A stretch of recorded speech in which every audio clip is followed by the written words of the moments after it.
It is with great excitement and great relief that I get to say, hello, everybody. Welcome to Calls. This is the 2025 U.S. Open Initial Research Show. What have you been up to the last 6 weeks? It is good to be back. You can probably tell that some of the settings are a little off. Hopefully, we'll be able to work through that here in the coming weeks as I get settled into my new normal, if you will. But it is really, really good to be back. I hope to hear from all of you in chat or in the comments from the show this evening. I am quite excited to be able to return, quite relieved to be able to return, considering all of the personal things that have been going on in my life outside of the show the past month and a half or so. But we don't need to recap any of that. We are here for everything Oakmont and the United States Open. So as much as I can, let's try to get back into the routine of things, figure out if I can still do this thing, as in give you some half pennies worth of analysis and go through all of that. So let's get started, shall we? All statistics provided tonight and every night are from FantasyNational.com. It is the best golf analytic tool out there for your money. There are a lot of great golf analytic tools out there, no doubt about that. I simply believe Fantasy National is best. Go check out FantasyNational.com. You will not regret it. In the description of the video, there are links to all of the social media. First off, my X and Instagram, where tomorrow I will be back to post some research regarding previous U.S. Open winners, some trends that they all share, and the players in the field this week who also share those trends. So if you want to see the weekly research that I do on the PGA Tour, give me a follow at your preferred social media site. X is also where I place my weekly betting cards. Well, I normally say weekly betting cards. Haven't been able to do that for the past 6 weeks or so. But my betting cards and my top players in the DFS contest I play get posted to X every week. So if you want to see those pieces of information, give me a follow over at X as well. And then lastly, for social media, Gabe's handle is in the description. He writes a fantastic article called The Fringe. Really can't recommend it enough. Hopefully you've been able and been following him in the 6 weeks that I missed and were able to get all of your golf information from him. I've been working with him for a few years now. Really enjoy it. I've really learned a lot from working with him as well. And since I am back and working with Gabe still, we are going to resume the 2025 Picks Challenge. So make sure you are following him, because that is where our picks and write-up is posted over on his social media page. His handle is in the description. Make sure you're following him over on social media and subscribe to that article. Then lastly, for this intro, we are live. Chat is open. I want to hear from you all. Again, how have your 6 weeks been? I hope you have had a lot of success in whatever wagering endeavor that you have partaken in. Maybe it's fantasy basketball with the NBA playoffs. Have you been doing any NFL best balls, fantasy baseball, and of course anything golf related? So please reach out in chat or in the comments. Let me know how your 6 weeks have been now that I've been away, and then I will give you the shout out that you deserve if you've been a winner. So with all that out of the way, let's get into the routine. Let's do our initial research for the 2025 United States Open. And we are going to start, as we always do, on a Sunday evening over at the GCSAA tournament fact sheet. You can tell that the camera has been turned on in my new place of residence. We're going to try out and see if the cameras cooperate a lot better. We'll see. We're going to try that out. The U.S. Open is at famed Oakmont Country Club. Last seen in 2016, I believe. In fact, I'm going to have to cheat and check very quickly here. Oakmont 2016. So apologies for that. Last seen in 2016, it has hosted several U.S. Opens. We are on the outskirts of Pittsburgh, Pennsylvania, in Oakmont, Pennsylvania. The interesting thing, at least with this course architect, Henry Fownes, I believe is how it's pronounced. This is the only course he ever designed. A little bit of a backstory here. Him and his sons wanted to make their home course a little bit tougher, and they set out to build and design Oakmont Country Club, which has withstood the test of time. Now, there have been several renovations over the years, most recently in 2023, to get prepared for this year's and this week's United States Open. A few of the course notes here. This is the only course Henry Fownes ever designed. 24,000 square feet of green expansions. We'll get into that when we get into some of the details. 330,000 square feet of bunker renovations. Some fairway expansions, slight fairway expansion. Additional tees, championship tees for the United States Open. Oakmont has truly stood the test of time, and it has been renovated for today's game as well. Some of the key stats and things to note about Oakmont. It is a pretty darn long, not the longest, but pretty darn long 7,300 yard par 70. 4 par 3s, 2 par 5s.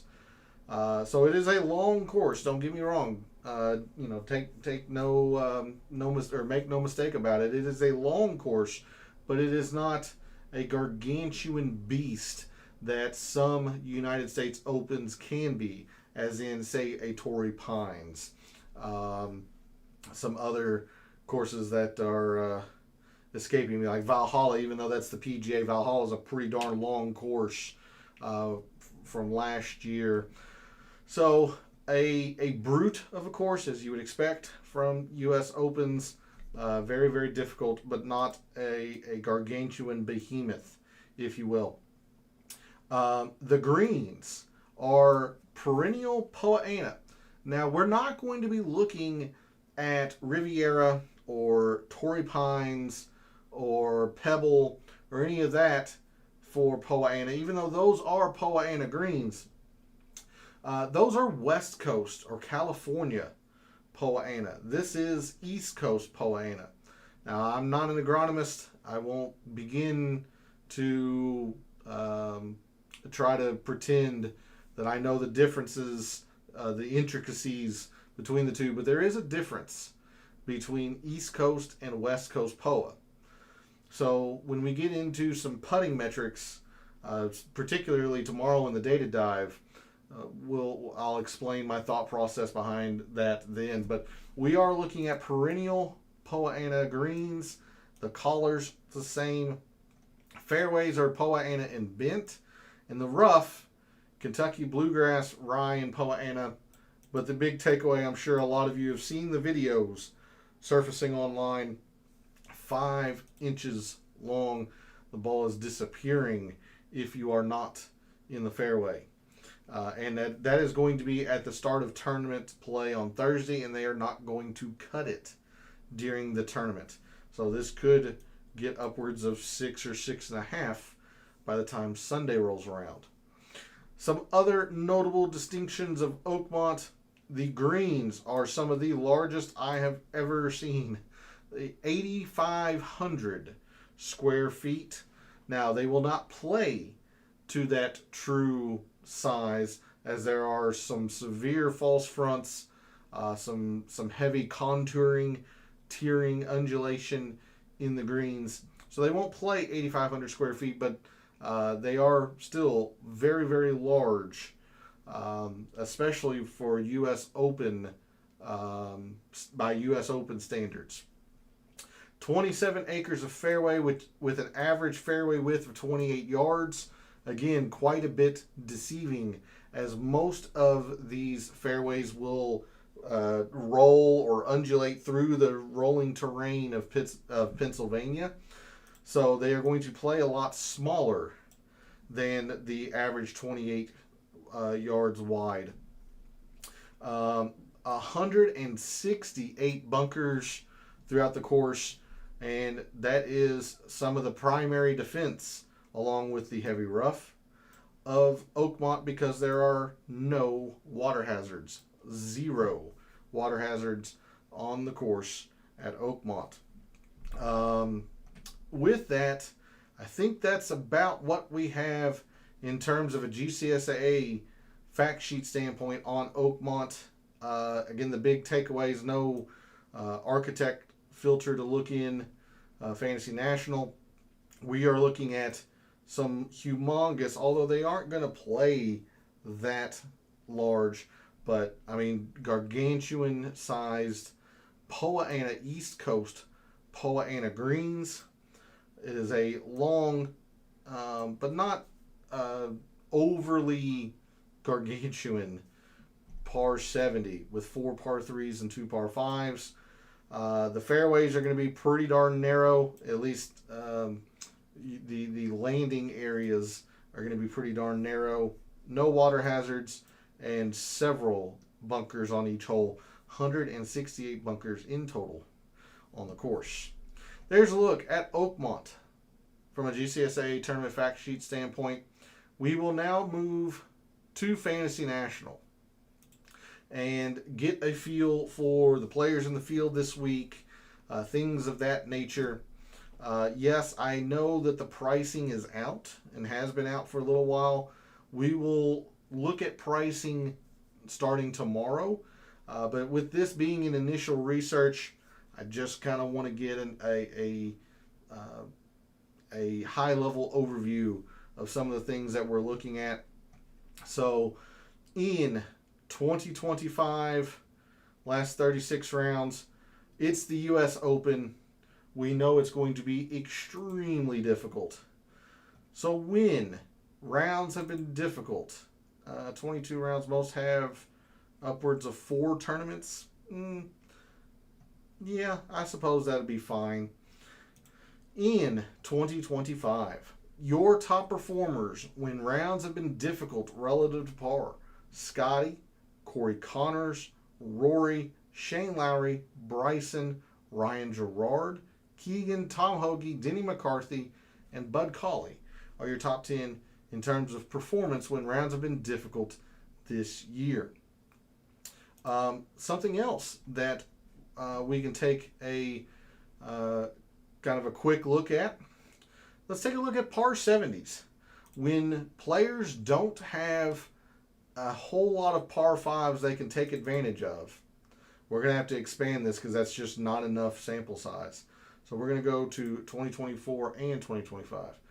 But on par 70s, when par 5 scoring is not available to these professionals, your top performers on par 70s in the past year and a half: Scotty, Tony Finau, Tommy Fleetwood, Aaron Rai, Xander, Patrick Cantlay, Rory, Hideki, Jaeger, and Colin Morikawa.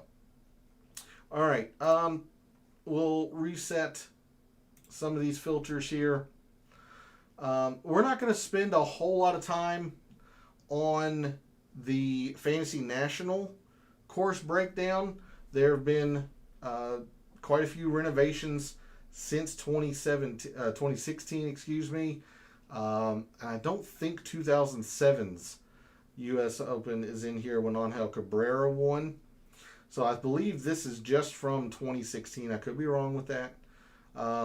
With only 1 year of data, and it's not exactly precise considering the renovations, but it does give us a generally good idea on how Oakmont played, some of the tough holes, things of that nature. There was one that played under par in 2016. That was the drivable par 4 17th. It is a true risk-reward drivable par 4. It measures to 313. At least it did in 2016. 16. I think it's right around that. But the 2 par 5s are not easy here. They played to a quarter of a shot over par and then played right at par in 2016. 609 yards and 632. Now, the thing with Oakmont, the par 3s are very long. You only have one that is less than 200 yards, 194, played to a quarter of a shot over par. The other par 3s, very long, 290 yard par 3, plays to 4/10 of a shot over par. And the 2 back 9 par 3s, I'm sorry, this says 194. This has been lengthened to over 200 yards. This is the one that is under 200 yards, 183, plays to a few hundredths of a shot over par. And then the par 3 16th at 231, plays to a quarter of a shot over par. Several long par 4s as well.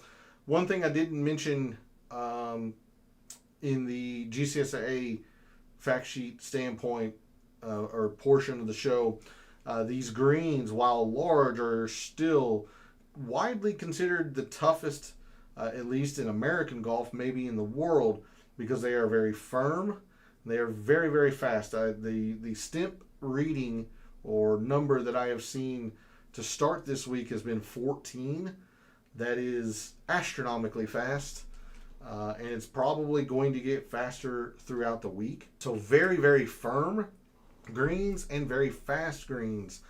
So we'll see as we scroll down that hitting the greens, though large, not easy by any stretch.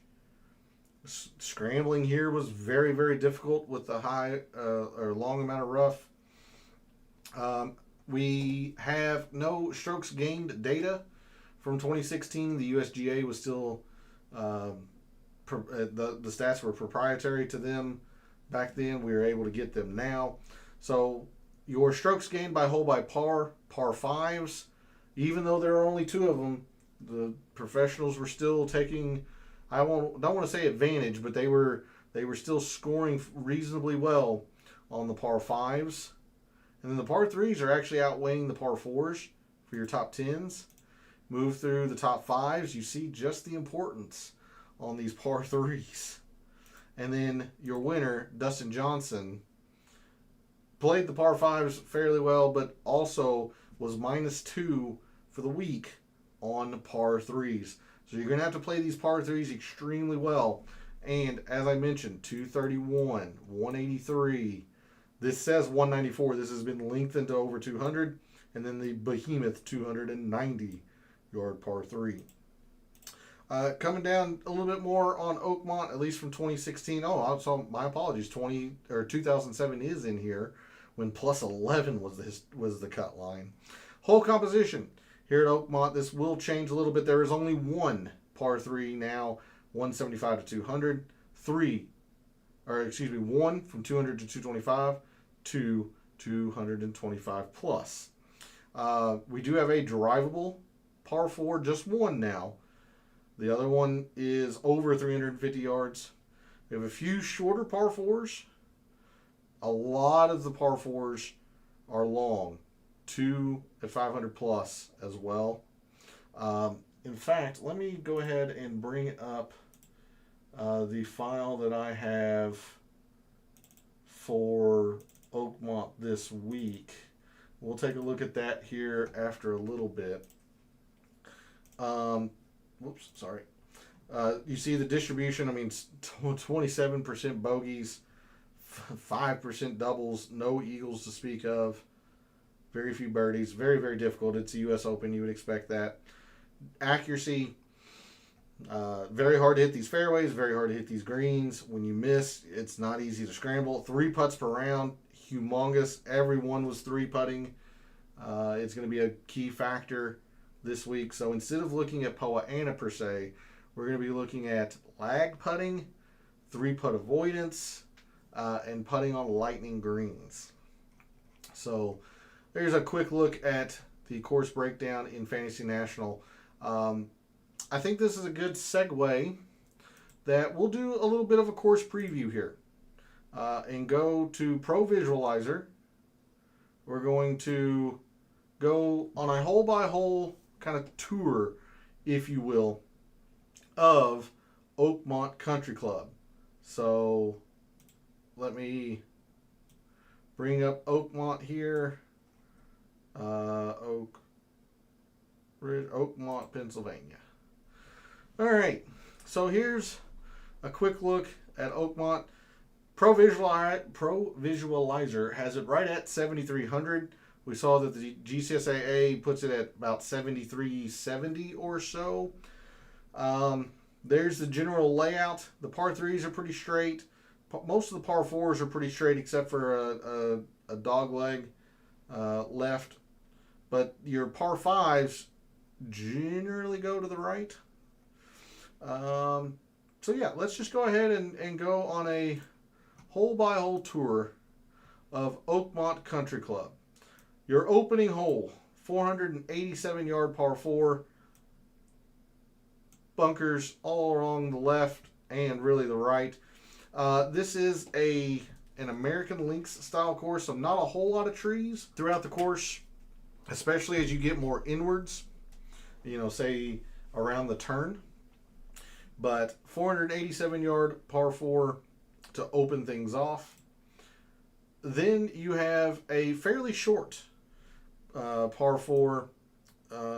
I'll say risk reward in the sense that if players want to get aggressive, take driver, take these bunkers out of play. But do note there is a very large trench here. So instead of having water hazards, these are just massive trenches. And they are defined as penalty area. There's no water in them per se. But you can see just the plethora of bunkers that we have at Oakmont. Even this opening hole, which looks fairly straightforward, fairly benign. You have 5 bunkers along the left, 3 along the right on your tee shot, 2 guarding the green.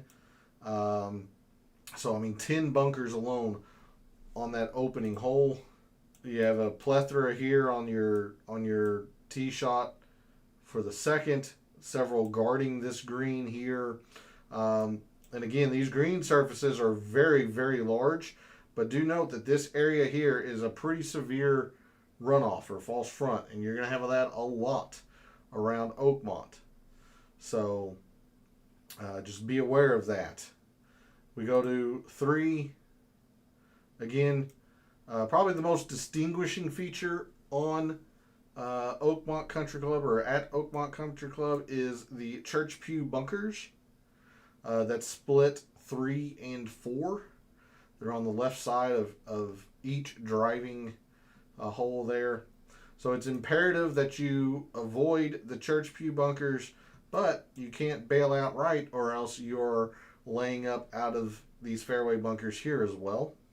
So as long as Oakmont is, at least early on this week, I'm putting more of an emphasis on precision, on accuracy than I am length, I think.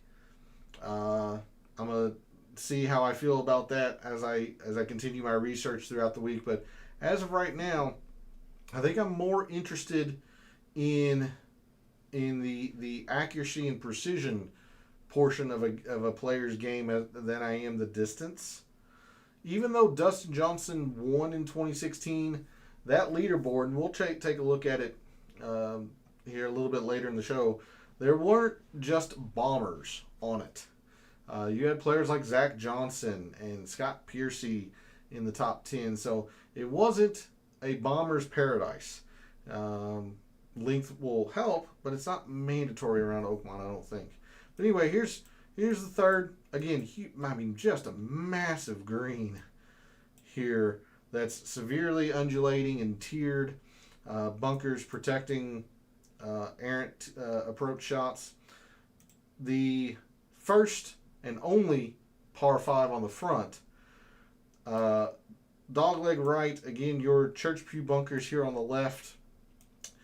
If a par 5 is going to get attacked in 2, it will be this one. But even so, with the penalizing rough, if the player's not in the fairway off the tee shot, they're laying up anyway. But even if a player is in the fairway, I'm not so sure that players won't just be prudent, lay up to a number, because these greens are not easy. And then the bunkers are not easy. We saw how difficult scrambling is around Oakmont. I mean, it is, you're at about a 40% success rate, which is one of the lowest I've ever seen. So, I mean, scrambling is not easy around here. So, I really have my doubts whether players are going to attack these par 5s and 2. I don't see it happening very often. But anyway, there's your par 5 4th. Again, several bunkers protecting there. The beauty of Oakmont and why it has stood the test of time, you have some brutally long holes that are very difficult, but you also have some very short par 4s that are just difficult as well. This tee shot, I believe, runs quite a bit downhill, and distance control is necessary, because if you're not or if you're too far, you're going to run into the rough down here, I believe. That's how this hole works. And then to a green that, again, looks very large, but trouble abound, and this green surface will not play to its true size. You got some severe runoffs here, tearing, undulating greens at Oakmont. It's just very, very difficult. So premium on putting that ball in the fairway and being in control with your short iron on hole 5. The first of the par 3s. This in Fantasy National read 194. They've lengthened it to 202, at least on Pro Visualizer. Straightforward par 3, but again, these greens are treacherous, so distance control, controlling the spin, all of that going to be paramount this week. Hole 7, long, difficult par 4, straight away for sure, but again, emphasis on finding this narrow strip of fairway, so that way you have a realistic chance at finding these greens. Again, these big trenches. No water hazards here at Oakmont, but these trenches are defined as the penalty area. Massive green protected by even more massive bunkers, tiering and all that. Hole 8, the brute par 3, 294 yards. I believe it can be stretched to 300 if they so choose. Players are having to hit, extremely long irons, maybe even pulling off a head cover into this par 3. Now, it is important to note that you'll notice this a lot, that Oakmont has a lot of openness to their greens, so you can hit a lot of run-up type style shots. Even though this is, like a false front, like this part here will go downhill. This part here comes downhill this way. So you have, I don't want to call it a trench, but you have kind of a depression or a low spot on a lot of these greens, or in front of these greens. So you can hit a lot of run-up style shots. And I imagine that's what a lot of players will do on this hole. At least that's my guess. You see this massive bunker protecting the front left of this green, more bunkers in the back, and if you are very errant, you've got this penalty trench here. But there's the brute of the par 3 eighth. Really, 7 starts a critical 4-hole stretch where you are trying to survive. I really kind of akin this to Pebble Beach, the famous very short par 3 6th at Pebble Beach. or maybe it's the 7th. It might be the 7th.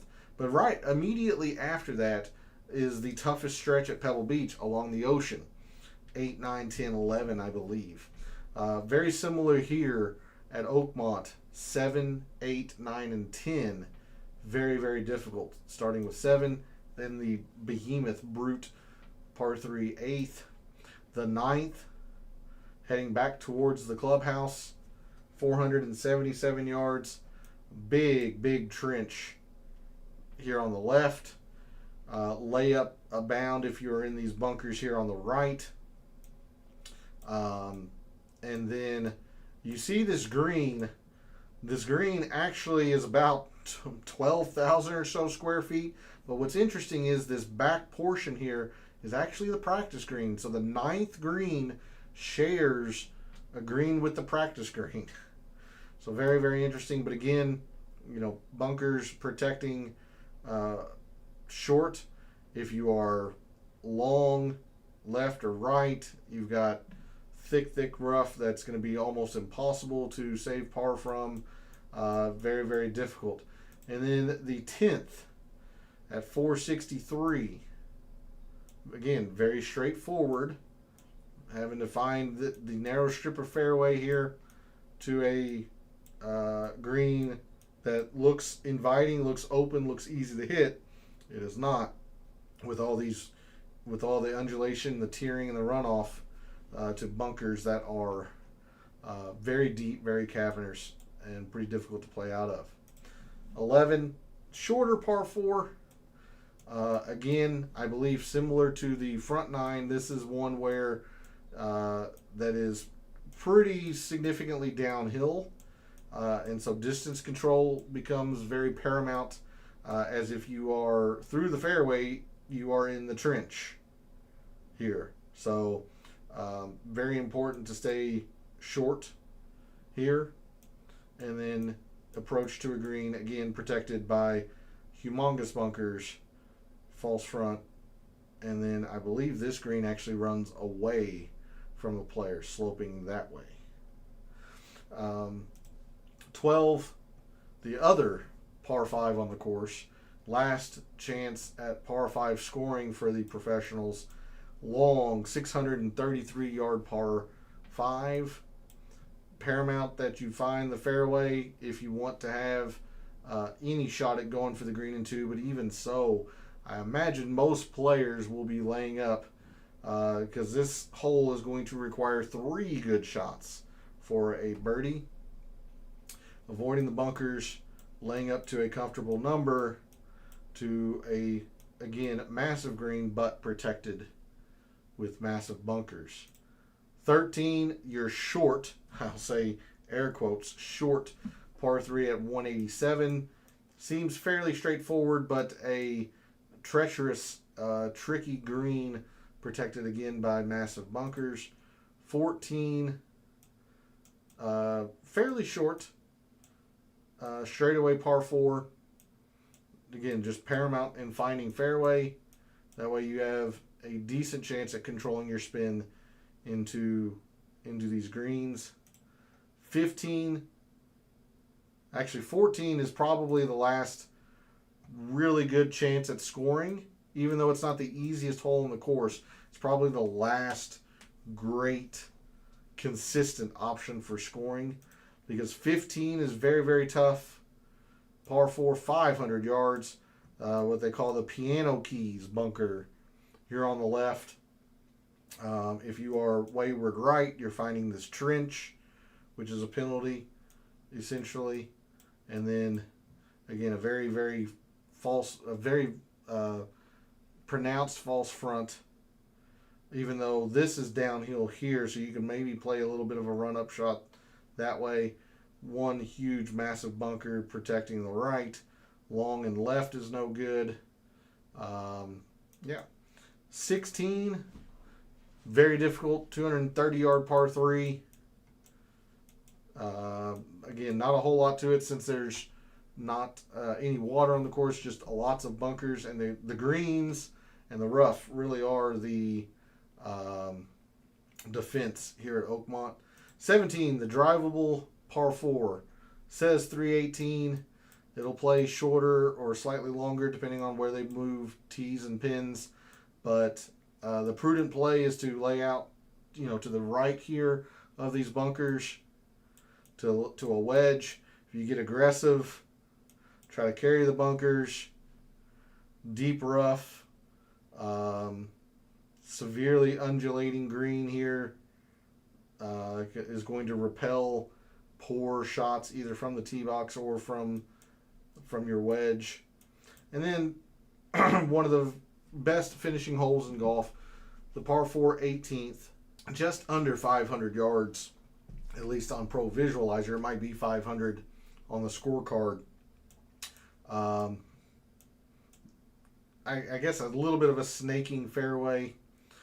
Again, paramount in finding the fairway. To a big green, protected left with bunkers, right gallery and heavy rough.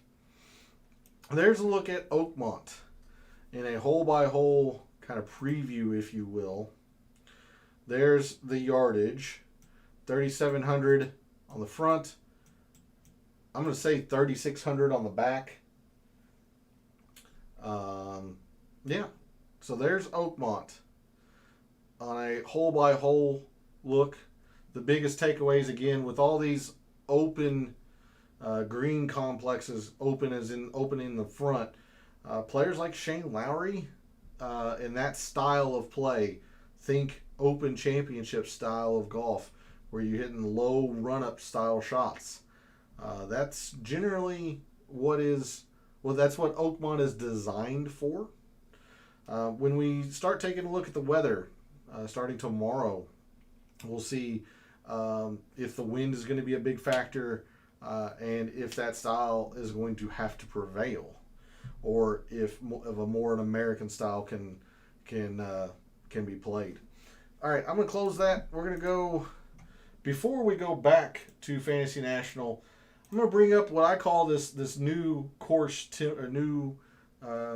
course template, but this is taken from usopen.com. The yardages, the whole composition chart from usopen.com. Your par threes, we have 1 from 175 to 200, 1 from 200 to 225, and then 2 225 plus. Now, this will say 2 at 350. Just understand 1 is right at 350 yards, so I put it in this bucket here. The other is the drivable par 4 17th. So 2 short, I'm going to say 1 drivable par 4s. 2 pretty darn short par 4s that are not drivable, but hitting an iron or a 3-wood to leave yourself with a wedge. 2 400 450, 4 from 450 to 5, and then 2 500 plus. And then both par 5s are 600 plus yards. So there is the correct or US Open scorecard official course composition chart. And then these proximities are taken from Pro Visualizer. So I don't know how accurate this is really going to be. But if you wanted to get an idea of what kinds of approach links are going to be here at Oakmont, I do have both of the par 5s fall 75 to 100 here. Because I don't see the par 5s getting attacked in 2. I just don't. Not very often. So both par 5s I have set up as true 3-shot par 5s. So that's why you see a plethora of 75 to 100. If you disagree with me and think some of these par 5 or the 2 par 5s will get attacked in 2, then you would move 2 of these over into the 200 plus. We do have several short par 4s here at Oakmont. So 100 to 125 is going to be somewhat important, especially if my assumption is correct and the par 5s don't get attacked in 2. You're going to see quite a few wedges around Oakmont as well. And then not a whole lot mid-length. You will have several, and I mean several, long iron proximity lengths as well with the long par fours. And if players are out of position in the trench, in the rough, finding fairway bunkers, they're not going to be able to go for the greens. They're going to have to, play out into the fairway and leave themselves with some pretty long third and fourth shots. So it's an interesting full test at Oakmont. I can see a lot of wedges, and I think I see a lot of long irons. I really don't see very many mid-iron proximities. So anyway, there is the estimated proximities at Oakmont, and more importantly, the correct scorecard course composition chart. So I'll close that. We'll move back to Fantasy National. Get a feel for the players in the field this week. We're just going to take a high-level overview here. Let's first start with some off the tee. Again, this does combine length and accuracy. I am going to be more focused probably on, I don't know if fairways is exactly it. I'm probably looking at good drives, but I still have, this week to think about it and stuff. So in a high-level sense, in the past 36 rounds, so long as it's been 2025, your top off-the-tee players in the U.S. Open field this week: Scotty, Rory, Corey Connors, Nicholas Norgard Moeller, although to be fair, a lot of this is his length, Ludwig, Taylor Pendrith, Jordan Spieth, Bryson, J.J. Spawn, and Bobby Mack. What I'm much more interested in is your top approach players: Scotty, Sepp, Shane Lowry, Cantley, Hovland, Xander, Morikawa, Bud Cauley, Justin Thomas, Rory, and Keegan. Around the green is going to be a big part of this. Players are just simply going to miss these greens. It is a U.S. Open. It's not easy scrambling around Oakmont. So around the green play is going to be paramount. Your top around the green players: Matt Wallace, Sungjae, Siwoo, Hideki, Tommy Fleetwood, Sam Stevens, Russell Henley, Scotty, Bryson, and Wyndham Clark. And then for putting, I'm going to have to expand the time frame here, and I might actually have to go to 2023 as well. We're going to look at lightning greens, lightning speed greens, just whenever it's extremely fast. Yeah, that's plenty of data. When greens are considered lightning fast per Fantasy National, your top putters: Denny McCarthy, Matt Fitzpatrick, Mav McNeely, Terrell Hatton, Cam Smith, Victor, Minwoo Lee, Xander, Sam Burns, and Sahith Theegala. While we're talking about putting, and we're going to emphasize this quite a bit throughout the week, but while we're talking about putting, particularly on lightning speed greens, your top 3 putt avoiders: Mav McNeely, Christian Bezuidenhout, Siwoo, Chris Kirk, Cam Smith, Minwoo Lee, Victor Hovland, Adam Scott, Michael Kim, and Xander. Let's see. The only other thing I kind of want to take a quick look at, let's do par 3 scoring, because par 3s are going to be paramount this week, at least in my opinion. So, in 2025, in this calendar year, so long as it's within the past 36 rounds, your top par 3 performers in the field this week at the U.S. Open: Russell Henley, Scotty, Colin Morikawa, Shane Lowry, Sepp Straka, Denny McCarthy, Matt McCarty, Akshay Bhatia, Nico Echeverria, and Rory. All right. I'm not going to do much with the historic conditions. Oh, what I did mean to do, absolutely, U.S. Open, and we're going to go 2016, when Dustin Johnson won at Oakmont. Again, I want you to notice that the names here don't necessarily equate to bombers. Yes, DJ won, and DJ was the longest player in that era, arguably. Sergio was a big hitter. Summerhays, Duffner, even Day moved it. But look at these other players that are lining the tops of the leaderboard. Shane Lowry has not really been long in his career. He's just a very good ball striker. Jim Furyk was never long. Scott Piercy was never long. Brandon Grace, Kevin Na, very good with short game. Zach Johnson was never long. He was always a wedge player. So length is not mandatory. Yes, it can help. But all of these players have something in common.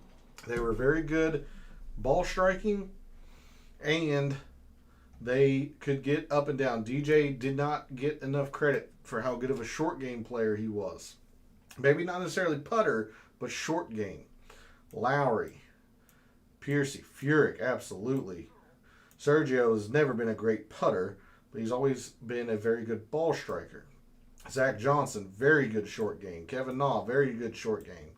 Brandon Grace. So it is not, don't fall into the trap that this is an extremely long course and distance is mandatory. That is not the angle I'm going to take this week. So if you don't see it that way, you and I are not going to agree this week. Just going to be upfront and honest about that. Length can help, and I might even have 5% in driving distance in my final mixed condition model. But I am much more concerned with precision and finding fairways, good ball striking, than I am length off the tee. The only other thing that we normally look at, I'm not going to do tonight because this is not a consistent course, is tournament history. Tournament history within the U.S. Opens. So, Xander's our defending U.S. Open champion. Rory has always played, I said Xander, I'm sorry. Bryson is our defending U.S. Open champion. He won it in 2020 as well. Rory's always played U.S. Opens well. Xander, Hideki's generally pretty solid in them. Scotty, although last year wasn't the best for him down at Pinehurst, but he's generally really good U.S. Open player. We're not going to cover this since Oakmont's not even, Oakmont would be way off your screen in 2016. So we're going to save a whole lot of that for tomorrow in the Data Dive show. But this is performance at all of the U.S. Opens in Fantasy National. So Xander, he's played in 8 U.S. Opens. He's had an average finish of 7th.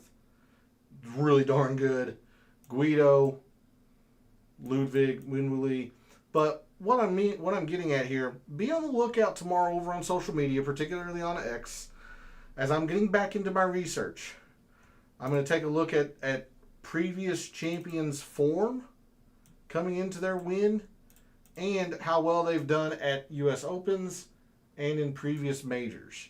So be on the lookout for that tomorrow over on social media. And, of course, I'll share this at the end of the show tomorrow. So that's going to be it for the show this evening. Thanks to everyone tuning in, watching, listening, supporting the channel. I really appreciate it. And thanks again for all of the kind thoughts and prayers and words of encouragement in the past 6 weeks. My family and I have really, really much appreciated it. We're going to try and get back into some sense of normalcy, some sense of routine. But I did want to express my gratitude to everyone who reached out. Very much appreciated. So in these past 6 weeks, I hope you've had a lot of success in whatever wagering endeavor you've taken. And we are back here at Calls, and it's great to be able to say that. So thanks for tuning in. Really appreciate it. Glad to be back. So in this whole time, for all of the bets and wagers that you have made, for all of the DFS contests that you have played in this 6 weeks of time away, and until I see you tomorrow night for the Data Dive show, may all your bets be profitable.